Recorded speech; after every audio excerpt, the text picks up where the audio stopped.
and then on top of those sporting events taking place, the NFL, they came up to an agreement in terms of players reporting, the protocols for the COVID testing. That's what we were waiting on that information to come out. They also talked about how you have the opt-out clause now. So if you are considered high risk, I thought it was 7 days. I think it's 7 days from the agreement. Okay. Yeah. But the thing that they did say was if you're deemed high risk, you can opt out. You'll get $350,000 along with the credited season. Whereas if you aren't high risk but you choose to opt out, you'll get $150,000 but no credited season or no accrued season. For that purpose, that's big for like your benefits, like once you retire, your health insurance, your pensions, 401ks, and things along that nature. And from talking with you want to get those credited seasons as quick as possible. Absolutely. Yeah. Because they do get janky. Because as it goes further back. And then your contract for 2020 would be what you're playing out in 2021 as well. Mm-hmm. Yeah, so they said those things along with the fact that the salary cap was supposed to not. They said it won't go lower than, I think, 100. Was it 175 or something like that? Yeah, but they said that it could increase though if revenue boosts, which would be magical to me because I don't really see how that's going to happen. But either way, I like it. Yeah, dude. It seems like everyone's on the same page with it. I mean, they're trying to do these. I don't even know what there's four letters that makes up this acronym. It's like these plans. The COVID response team. These disease plans. So they're in that process right now. The teams are sending in their response plans, and NFL got to approve them. A third party, I think they said from Duke's got to approve them too. Yeah. And a decent majority. I think I was reading right before I came. It was 20 out of the 32 teams, and I think the Steelers got approved. So so it's been a good amount of teams to get approved. But I think the biggest thing right now is they're going to have to be implementing some of these things sooner than later. Was it as of today? I think 6 teams have reported, and they've had 12 players of not even the full teams, just of the 6 teams that reported, only their rookies reported, and they've had 12 players test positive thus far. So just figuring that whole thing out. But they did say that they'll allow you to put a person on short-term IR if they were to catch COVID, because obviously you have to quarantine for the 14 days, and you can move up a player from the practice squad without having any issues with having to worry about waivers going back and forth, along with them saying that you can have up to 6 additional people on practice squad, that it doesn't matter what stage they are in their career. So I was like, that was pretty interesting, man. Didn't I say that a couple weeks ago about like adding some roster spots? Asking it, How much money they getting? Well, no, this is the thing. They haven't went into the details of it, but the 6 additional it's spots, not going to hurt your cap. Yeah. But it's strictly going to be practice squad guys. So I'm assuming it's going to be practice squad salaries, which is the unique part because, I mean, in theory, you could put a guy who was a starter for the past 4 or 5 years on practice squad in theory. Now, granted, what I want to know is from a money standpoint, how does that work out? Because if you're a guy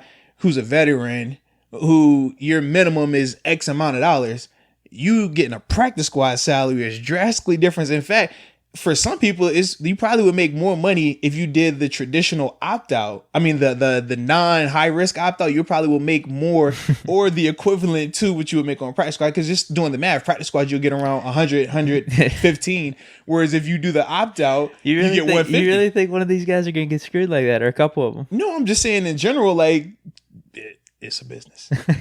It's a business, bro. But if it's a 4-year veteran, you're thinking they're going to make more of an impact on the team. It's going to be better to have them on the active roster. Well, you would hope that, yeah, but it's no different than I've seen guys that... Like, what scenario would they be putting a 4 or 5 year veteran on the practice squad? Well, look at a guy, this would have been in 2017, right? We had Steven Johnson and we had LJ Fort. This before LJ Fort signed his extension.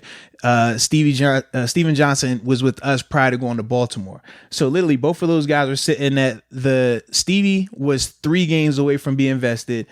LJ had another season before being vested. So what they did the Saturday morning before we were going to go to Cleveland for the opener, if Stevie Johnson is on the roster it was either by 12 o'clock or 1 o'clock, then he gets a credited season because he's on the opening day roster and things like that. So from a money standpoint, benefit standpoint, he would be good. So what the Steelers did, they cut him Saturday at 9 a.m, kept LJ as the 53rd guy on the roster. And then literally after the game, they cut LJ, brought Stevie back, so then that way he was week to week, and he would have to play up to 4 games to get that credited season, which he ended up not doing. So and that's just one example. That was here in Pittsburgh. I've seen numerous examples where a guy, he needs 3 games that season, they play him in 2, and then they will not dress him again for the rest of the season. Or they have him on the active roster throughout the week. Cut them on Friday or cut them on Saturday morning, bump up somebody else so they get the credited game, and then the following week they bring him back so that way he's still getting money, but he'll never get the opportunity to get the credited season. Trust me, it happens more than you think, bro. I should just take you at your word for here on out and just say, all right, you never know. So it will be some guys that when it comes time to, all right, listen, I mean, because every player does this. I mean, you're not supposed to, but every player has done this at some point in their career, especially the non-like superstar guys. You come to camp and you look into your room like, dang, all right, it's 10 linebackers in here. We only keeping 6. How confident are you that you're a top 6 linebacker on your team? If you're confident, well, hey, you gonna ball like you ain't tripping. Say you that guy that think you like the 7th or 8th best linebacker in there, and you like, I could be 50-50 if I make it or not, or they might try to practice squad me. Let me take that opt out, get this guaranteed 150. So then that way you don't have to worry about the practice squad or worried about potentially being cut altogether and not getting any money. That's the business element of it, bro.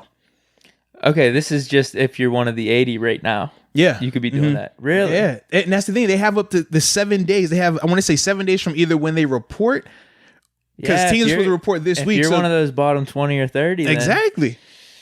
That could be a good move. It's risk reward though, because you have to ask yourself, okay, if I opt out, you got to think long term then for your career. Because if you're not on the roster going through the training camp, that could affect your career negatively long term. But if you go on the roster and you don't make the team, obviously you're not going to have the film out there for other teams to get you. You're not going to have any money or potentially the opportunities like in traditional years to get picked up. So yeah, there are a lot of things that they're going to have to decide with that. So that's what for me, I'm like, whew, I could see multiple ways of how you could do this. I mean, we've already had one player opt out. At least they gave those options, right? We were kind of talking about that of what's going to happen with the NFLPA and the NFL. Yeah.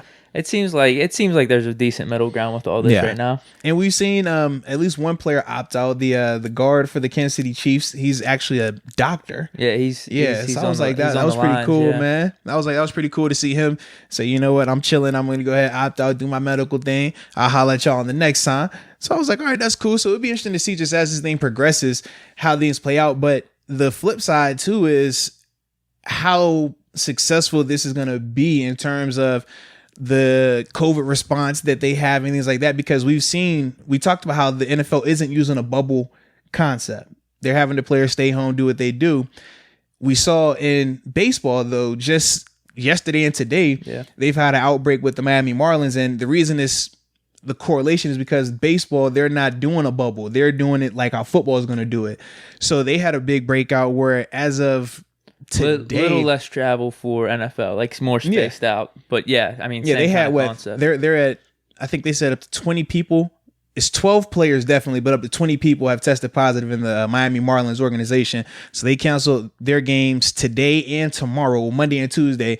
And then also the Phillies, who were playing them, as of yesterday, played them actually. They canceled their game versus the Yankees that'll be today, and I think they canceled another game that they would have tomorrow, just so that way they can get their guys tested and stuff like that. So it's gonna be interesting to see how that situation plays out. I know the MLB just play some double headers in a month or two. Well, no, they said from a scheduling standpoint, that's the issue. Like trying to avoid the Marlins on the schedule, or trying to avoid the Phillies, since they were playing the Marlins in close proximity, it throws a lot of the stuff off. So the MLB supposed that they had an emergency meeting today to discuss like what they want to do going forward, because right now, I mean, it's a big deal for that one team or potentially those two teams. But as this thing progresses, if this happens again, or if it happens 3 times, 4 times, like how do they handle it? So there were some concerns around that.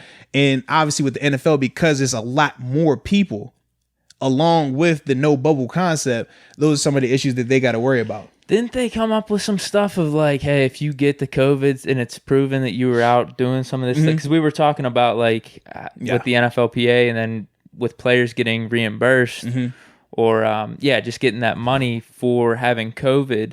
You know, what's the proof of they're getting it outside of the NFL facilities or, in the NFL facilities? But I guess they came out with something. What was it? It was like 5 or 6 activities. So this is what they said. They said if you participate in a high-risk activity and that's how you contract COVID, then you do face potential repercussions in terms of them docking your pay and things on that. And some of the things they said was going to an indoor nightclub with more than 15 people, going to an indoor bar with more than 15 people other than to pick up food. So I know how you like to go to the bar and stuff like that.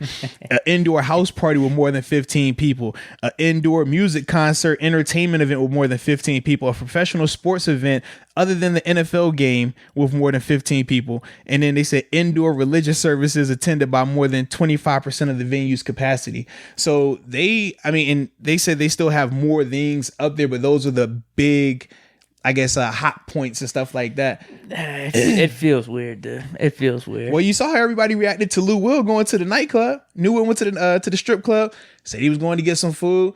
People went crazy about that. He's in a quarantine right now for 10 days. Actually, he's going to miss the opening 2 games. Who's the dude that took the picture? That's the problem. Apparently it was some rapper guy. I know. That's what I mean. You can't be having your boy taking that picture there. I'm just saying. You can't be doing that. But the thing is, this is the issue that you can potentially run to the NFL. You would know if he tests positive though coming back. But no, this is the thing. In the NBA, you have that buffer, right? You have to come back and test at the bubble to get back in. In the NFL, as it stands today, once those 2 weeks are up and they start testing bi-weekly, you can run into that. With everything that we just talked about with that's still what's supposed to go on. Yeah. Okay. So that's the issue, because you're not going to, I'm not about to go down that list of guys that like to visit establishments and things like that and entertain themselves or import, export with personnel in terms of friends and family. But either way, they don't have to answer, or like you said, don't take a picture. I don't have to tell the team that this is what I was doing because it's high risk, right? So I don't need to tell them, but I know, you run that risk. Because honestly, you know how I am and things we've talked about over the past however many months. I don't like the whole I'm being watched or whatever with the NFL. That feels weird to me because it does feel like a government watching over you. So at the same time, you just gotta be low key, man. You would be heated if one of these practice squad guys, he's going out doing his thing in a local establishment in the Pittsburgh area, and he comes back and somehow, some way, 7 gets it, and it causes us big games. You would be heated about that. I would be heated, but at the same time, I think there needs to be something. Just test the person before they get in the facility. Yeah, but according to what they're trying to do, they said that as this thing progresses, they're not going to be testing as much. Just going off what they said, man. I know, dude. I know. It's it's whatever, man. Yeah. Let's just get this NFL back. Dude. That's all. I just hope that this thing works, and it makes me a little leery too sometimes when I listen to Goodell, how he keeps changing the words in which he's like, first it's like we're gonna play a full season, he's like we're gonna just complete a season. I'm like, all right. Then he's comparing it to, I think it was the 82 or 83 season where they played, it was supposed to be a full season, but it ended up getting cut short. I'm like, all right, now you're making me a little nervous with all these things and how you talking about it. But it's real life right now, man. It's what we got to deal with. But either way, man, we're going to be excited following it. Yeah. I'm hoping it's back. That's all, dude.